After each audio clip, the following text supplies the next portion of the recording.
right, guys. It's good to see you all again. My name is Justin Steele. 3 o'clock in the afternoon. Today we're going to make 4 different types of crostini. And time to whip up some snacks at Obama Academy of International Studies in East Liberty. I will demonstrate how we're going to slice this down, and then you guys can kind of take turns. These students are members of one of the most popular after-school programs on campus. So there's not a whole lot to it. Anybody want to take a turn? It's called the Food Revolution Cooking Club, where they learn not only the art of cooking, but cooking healthy.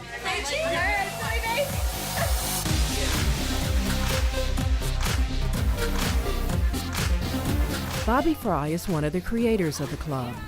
He's also part owner of Bar Marco Restaurant in the Strip District. Cooking Club was born after we met Jamie Oliver last fall. And Jamie Oliver started Food Revolution, and I believe it's in over 60 countries. And he brings about a lot of really important points, such as this last year was the first year that more people across the world died from obesity-related diseases than from starvation. A real call to, hey, maybe we should reevaluate the way that we're interacting with food. And that's the reason for the club, to expose younger generations to good food. Guys, as you're prepping some of these ingredients, I want to start to toast off this crostini so we can start to assemble them a little bit. And just a little bit of olive oil over top and salt. We came up with the idea that the path to better school food was in empowering young people to be able to cook for themselves. And hopefully that would stir up some excitement amongst them to create some improvements in the way that they're feeding themselves. Bobby Fry is passionate about that because he knows firsthand the effects of unhealthy eating. So when I was in high school, I was extremely overweight. It was just a lot of processed foods, quick in and out of the cafeteria. It was just like a lot of junk food. I was not exposed to like a cooking club per se, or like the culture of dining very much. So I think that's something important that we can pass along now in Pittsburgh. In this class, students learn new recipes and cooking techniques from the top chefs in the city. And it's hot. Like, hear the sizzle. So you've got to be careful to watch the splatter.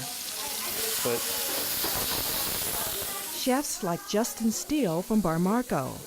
Today he's brought ingredients that a few of these students may have never tasted or don't eat on a regular basis. Foods like prosciutto. The meat, it's like an Italian ham. Fresh mushrooms and fresh asparagus, which will top the crostini. With the asparagus, you find a spot where it breaks easily. And it's just like where it's usually, yep. Cooking can be a lot of work, but students also find it fun and creative. We got pea and mint puree. So, smell it. What do you think? That's what Kelsey Weisgerber learned. She's co-creator of the club and food service director for the Environmental Charter School at Frick Park. They're just awesome. They've picked up the skills super fast. They're really versatile. They're very good at what they do, and it's not hard. I look forward to it every week. And it's good for me too. I mean, makes me a better professional, giving the kids I work with every day a really good food education. An education and fresh food alternatives. How much do you think making something like this would cost? Kevin Reed is the club's sponsor and a 9th grade civics teacher. The big thing that we're getting at the Food Revolution Club is to eat something that is not only just healthy and fresh, but delicious. Putting different combinations of food together that they may have never even thought to put together. Again, another kind of spring vegetable is peas. So I did peas and basil and mint and made a puree today. So throw some of that on, and now here's where I'm going to use the prosciutto. It's an unusual mix of flavors, but how does it taste? That's what students get to do at the end of each class. It's all right.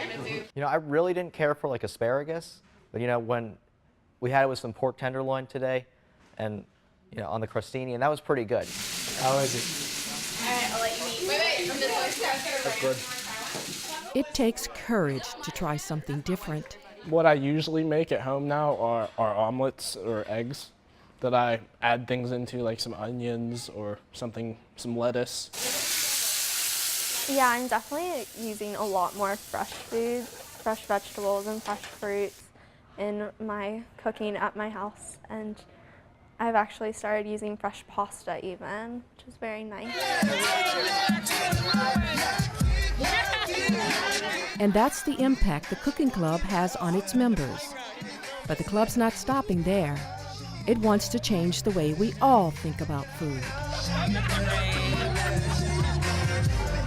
In May of 2013, the club hosted Food Revolution Day so that others could celebrate the virtues of good eating. Congratulations, Obama Academy. You just started the food revolution in Pittsburgh. We're going to democratize food. And we're going to do that by making small changes every day in how we eat. It's 100% grass-fed. Local farmers and chefs were invited to do just that by demonstrating new ways on how to serve school lunches. Food Revolution Day is a huge party for us. It's a huge celebration of these kids. This day is largely about bringing awareness in a very active sense. There are farmers markets that they can go and they can buy an apple and they can buy vegetables that then they can cook for dinner. And so there's a real component of discovery. Young people discovering new ways to shop for food, new ways to prepare it, and being smarter in their choices. The future of the cooking club is to expand it to every school and make sure that in 10 years or so it's an accepted part of your normal curriculum. Someone's got to champion the fight to make sure that good food is democratized. Just keep seeing more and more community members saying, hey, what can I do? What can I do? I love this cause. And it's just snowballed from there.